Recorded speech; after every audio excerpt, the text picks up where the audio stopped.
Hi, my name is Nigerian Eva, and in this video I'll be teaching you how I made this milky, crunchy and delicious chin chin. So let's get started. I made use of 8 cups of all-purpose flour, which is equivalent to 1 kg of flour. I made a video on how to bake milk bread. In that video I explained how you can improvise if you don't have measuring cups. Next, you measure 1.5 teaspoon of baking powder, 100 grams of milk flavor. You can get all these ingredients at the baking store in the market. Go in with 1 teaspoon of nutmeg. Nutmeg gives your chin chin a kind of wonderful flavor. Next is half teaspoon of salt. Mix your dry ingredients properly, and please don't forget to use your neatly washed hands. Then you go in with your half cup of margarine. Mix until you get a breadcrumb texture. Yes, this is the texture I'm talking about. Next, you go in with 1 cup of sugar.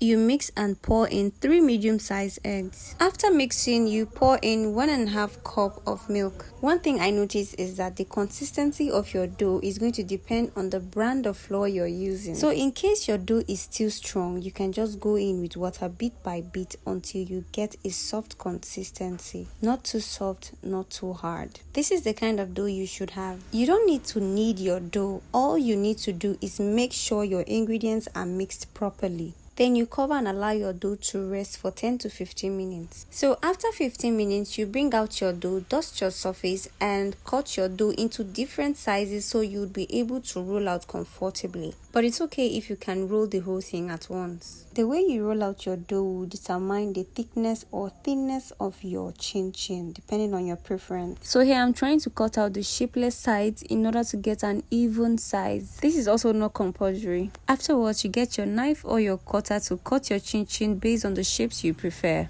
And here I'm trying to get a box shape. And if you don't have the strength to roll out your dough, you can just cut out your dough into small pieces and mold them into a ball shape. And your chin chin will also be ready to fry. I made use of a charcoal stove to fry my chin chin, but in case if you're going to use a gas, make sure you fry on medium heat in a hot oil. And if this is going to be your first time of making chin chin, I need you to understand that sometimes when you pour in your chin chin in the hot oil, it looks like the chin chin is soaking in oil, but it is not, and it will definitely fry. And this is what it should look like when fried properly. Make sure to fry evenly and don't choke your oil with too much chin chin dough. Stir from time to time to avoid burning on one side. Feel free to ask questions and don't forget to subscribe to my channel.